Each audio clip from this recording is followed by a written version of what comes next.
তোমরা যারা ক্যালকাটা ইউনিভার্সিটির আন্ডারে থার্ড সেমিস্টারের ছাত্রছাত্রী আছো এবং তোমাদের এডুকেশন অর্থাৎ শিক্ষাবিজ্ঞান সাবজেক্টটা এমডিসি কোর্স অর্থাৎ পাস কোর্সে আছে, তোমাদের জন্য আজকের ক্লাসটা খুবই গুরুত্বপূর্ণ। আজকের ক্লাস তোমাদের সিসি 3 পেপারের লাস্ট মিনিট 100% কমনযোগ্য সাজেশন নিয়ে আলোচনা করব। তবে আজকের ক্লাসে কেবলমাত্র সাজেশন নয়, তোমরা ইউনিট 1-এর 10 নম্বরের প্রশ্ন অর্থাৎ সাজেশানে আমি যে 10 নম্বরের প্রশ্নগুলো তোমাদের দেব সেই প্রশ্নের ইউনিট 1-এর কমপ্লিট অ্যান্সার তোমরা পেয়ে যাবে। তাহলে আমি স্ক্রিন রেকর্ডের মাধ্যমে সম্পূর্ণ বিষয়টা আলোচনা করছি, তোমরা দেখো। এবং সাজেশান কিন্তু খুব বেশি রাখা হয়নি, 10 নম্বরের প্রশ্ন প্রতিটা ইউনিট থেকে, তোমাদের 3টে তো ইউনিট, প্রতিটা ইউনিট থেকে 2টো বা 3টে প্রশ্ন বাছাই করে দেওয়া হয়েছে এবং এর মধ্যে থেকেই তোমরা কমন পাবে এবং পরীক্ষার সময় খুবই কার্যকরী হবে তোমাদের সাজেশানটা। চলো সম্পূর্ণ সাজেশান এবং কিভাবে তোমরা গুছিয়ে উত্তর লিখবে সেই কারণে কয়েকটি প্রশ্নের অ্যান্সারও তোমরা দেখে নাও। এবারে তোমরা সম্পূর্ণ সাজেশানটা দেখে নাও এবং তোমাদের কেবলমাত্র সাজেশান নয়, ইউনিট 1 থেকে 10 নম্বরের প্রশ্নের উত্তর নিয়েও আলোচনা করব। আজকের সাজেশানের মধ্যে যে প্রশ্নগুলো 10 নম্বরের ইউনিট 1 থেকে থাকবে সেই অ্যান্সারগুলো নিয়েও আলোচনা করব। তাহলে প্রথমে তোমরা সাজেশানটা দেখো, তারপরে আমি অ্যান্সার নিয়ে আলোচনা করছি। দেখো তোমাদের সাজেশান শুরু হচ্ছে এখান থেকে, ইউনিট 1। ইউনিট 1-এ 10 নম্বরের প্রশ্ন, 10 নম্বরের প্রশ্ন ইউনিট 1 থেকে আমি মোস্ট ইম্পর্টেন্ট প্রশ্ন 3টে রেখেছি সাজেশানে। 1 নম্বর প্রশ্ন, নির্দেশনার সংজ্ঞা দাও, নির্দেশনার কার্যাবলী আলোচনা করো। দ্বিতীয় প্রশ্ন, মাধ্যমিক বিদ্যালয়ে নির্দেশনার প্রয়োজনীয়তা আলোচনা করো। 3 নম্বর প্রশ্ন, ব্যক্তিগত নির্দেশনা বলতে কি বোঝায়, এর সুবিধা অসুবিধাগুলি উল্লেখ করো।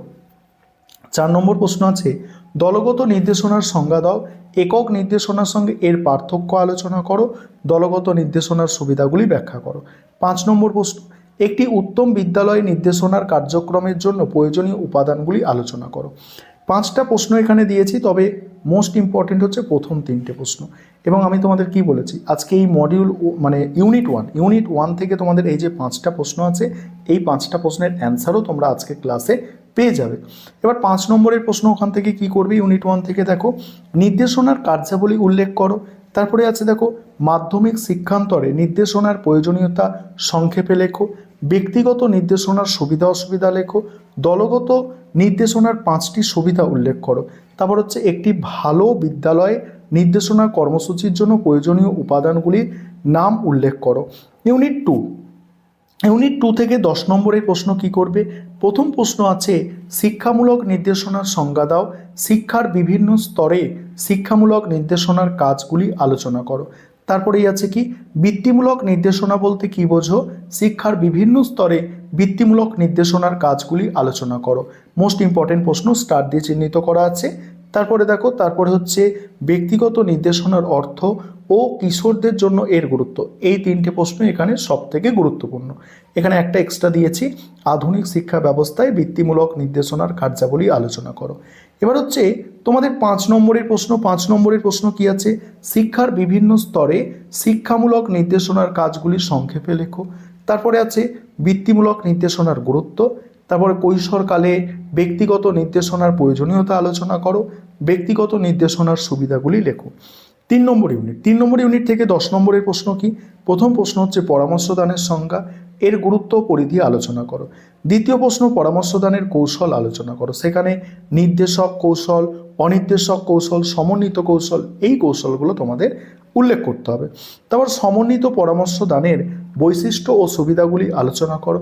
প্রত্যক্ষ পরোক্ষ পরামর্শদানের সংজ্ঞা দাও এবং এদের মধ্যে পার্থক্য ব্যাখ্যা করো। তারপরেই আছে ব্যক্তিগত ও দলগত পরামর্শদানের অর্থ ও গুরুত্ব আলোচনা করো। এবারে 5 নম্বরের প্রশ্ন, 3 নম্বর ইউনিট থেকে কি 5 নম্বরের প্রশ্ন করবে, দেখো, পরামর্শদানের পরিধি সংক্ষেপে লেখো, প্রত্যক্ষ পরামর্শদানের বৈশিষ্ট্য উল্লেখ করো, পরোক্ষ পরামর্শদানের বৈশিষ্ট্য, সমন্বিত পরামর্শদানের বৈশিষ্ট্য উল্লেখ করো, দলগত পরামর্শদানের গুরুত্ব আলোচনা করো, একক পরামর্শদানের সুবিধা অসুবিধা লেখো। এবারে তোমরা প্রশ্নের উত্তর দেখো যে কিভাবে প্রশ্নের উত্তর তোমরা লিখবে। যেমন নির্দেশনার সংজ্ঞা কি বলা হচ্ছে, দেখো ভূমিকায়, যে শিক্ষাক্ষেত্রে নির্দেশনা মানে গাইডেন্স একটি অপরিহার্য প্রক্রিয়া যা শিক্ষার্থীর ব্যক্তিগত, শিক্ষামূলক এবং বৃত্তিমূলক সমস্যা সমাধানে সহায়তা করে। এটি বলছে এটি কোনো একটি নির্দিষ্ট ঘটনা নয়, বরং এটি ধারাবাহিক প্রক্রিয়া যা জীবনের বিভিন্ন ধাপে ব্যক্তিকে সঠিক সিদ্ধান্ত নিতে এবং নিজেদের পরিবেশের সঙ্গে মানিয়ে চলতে সাহায্য করে। বর্তমান জটিল সমাজে শিক্ষার্থীদের সামগ্রিক বিকাশের জন্য নির্দেশনার গুরুত্ব অপরিসীম। এবার নির্দেশনার সংজ্ঞা আছে যে সাধারণ অর্থে নির্দেশনা হলো কোনো ব্যক্তিকে সঠিক পথে পরিচালিত করা বা কোনো সমস্যার সমাধানের সহায়তা করা। বিভিন্ন শিক্ষাবিদ ও মনোবিজ্ঞানী নির্দেশনাকে ভিন্ন ভিন্ন দৃষ্টিকোণ থেকে সংজ্ঞায়িত করেছেন। কি এখানে শিক্ষাবিদদের বিভিন্ন সংজ্ঞা আছে, সেগুলো ক্রো অ্যান্ড ক্রো কি বলেছে, এটা খুবই গুরুত্বপূর্ণ সংজ্ঞা। এইভাবে তোমাদের প্রশ্নের উত্তর লিখতে হবে। এবার নির্দেশনার কার্যাবলী, এখানে শিক্ষাগত সমস্যার সমাধান, তারপর হচ্ছে বৃত্তিমূলক জ্ঞান প্রদান, এইভাবে পয়েন্ট করে করে আলোচনা করতে হবে। আর তোমাদের জন্য স্টাডি মেটেরিয়াল আমাদের রেডি আছে। তোমরা অনেকে স্টাডি মেটেরিয়াল পারচেস করে নিয়েছো এবং যারা এখনও পারচেস করবে ভাবছো, তোমাদের কাছে যাদের কাছে বই আছে তোমরা বই থেকেও এই সাজেশন ফলো করে পড়তে পারো। তবে বইয়ের সাথে তোমরা দেখবে আমাদের স্টাডি মেটেরিয়ালের কোয়ালিটি কী আছে। তোমাদের সামনেই স্টাডি মেটেরিয়াল আছে, তোমরা মিলিয়ে দেখবে যে বই যদি বইয়ে বেটার লেখা থাকে তাহলে বই থেকে করবে, যদি স্টাডি মেটেরিয়ালের তোমাদের অনেক বেটার বলে মনে হয় তাহলে তোমরা স্টাডি মেটেরিয়াল পারচেস করে নেবে।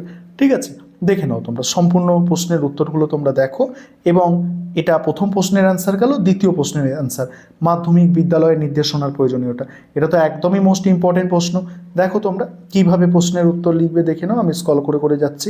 আর তোমরা সম্পূর্ণ প্রশ্নের উত্তর দেখো। আর পরীক্ষা তো বাকি নেই, আর তোমরা যত তাড়াতাড়ি পারো নিজেদেরকে প্রস্তুত করে নাও পরীক্ষার জন্য। দেখো একদম যথাযথ এইভাবে উত্তর তোমাদের লিখতে হবে পরীক্ষায় ভালো নম্বর পাওয়ার জন্য। দেখে নাও, তোমরা স্ক্রিনশট নেবে, স্ক্রিনশট নিয়ে পড়ে দেখবে যে কিভাবে মানে লেখা হয়েছে তোমাদের নোটসগুলো, এবং তোমাদের বিভিন্ন ভালো ভালো বই থেকে তথ্য নিয়ে কিন্তু নোটসগুলোকে আমাদের রেডি করা হয়েছে। দেখো এটা 4 নম্বর প্রশ্ন যাচ্ছে। তোমাদের আমি বললাম এই পার্থক্য এইভাবে দেওয়া আছে। তোমাদের বললাম আমি পুরো সম্পূর্ণ মানে ইউনিটটা, প্রথম ইউনিট থেকে তোমরা সব অ্যান্সারগুলো তোমরা পেয়ে যাবে। দেখে নাও এবারে 5 নম্বরের প্রশ্ন এটা। এইভাবে তোমাদের কিন্তু অ্যান্সারগুলো আমাদের রেডি করা আছে।